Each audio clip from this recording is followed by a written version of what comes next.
দেখলাম চন্দর, এতদিন খেয়েও কোনোদিন বেহুশ হলাম না।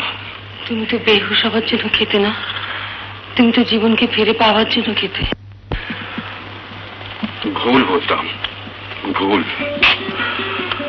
সুরাপান করে জীবনের সুর খোঁজা হয় না চন্দর। যাক, এবারে তোমার কথা বলো, এরপর কি? ভাবছি গয়নাগাটি বিক্রি করে কোনো গ্রামে গিয়ে থাকবো। এই 4 দিনের মধ্যে আর থাকতে পারছি না।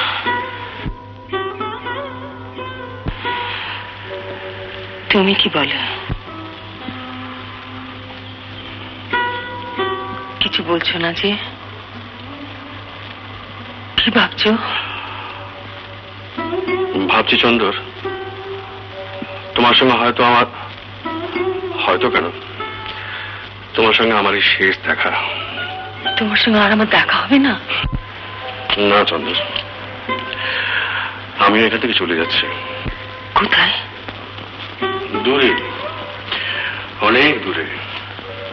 পশ্চিমে মিশনারিদের এক অনাথ আশ্রমে। জানো চন্দর, সেখানে অনেক ছেলে মেয়ে যাদের কেউ নেই, যারা কারো নয়। এই সংসারে যারা সম্পূর্ণ আগাছা। সুন্দরকে অনেক খুঁজেছিলাম, পাইনি। কিন্তু এই অজ্ঞাত কুলশীলদের সঙ্গে মিশে বসলাম। সুন্দর আছে ভালোবাসায়, নিবেদনে, নিজেকে বিলিয়ে দেওয়ার মধ্যে। তাই ঠিক করেছি যে জীবনের শেষ কটা দিন এদের সঙ্গে মিলেমিশে কাটিয়ে দেব। এদের সঙ্গে হাসবো, কাঁদবো, বাঁচবো। বাবু, চন্দ্র,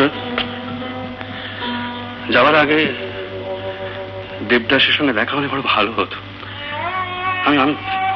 আমি বুঝি দেবদাসের যন্ত্রণা, তোমার ব্যথা, আমি সবই বুঝি। কিন্তু যাই হোক, ওর সঙ্গে দেখা হলে আমার কথা বলবো। আর আমি তোমাদের কোনোদিন ভুলবো না, বলতে পারবো না চন্দন। চলি, আমাকে ছুটি দাও। ঈশ্বর।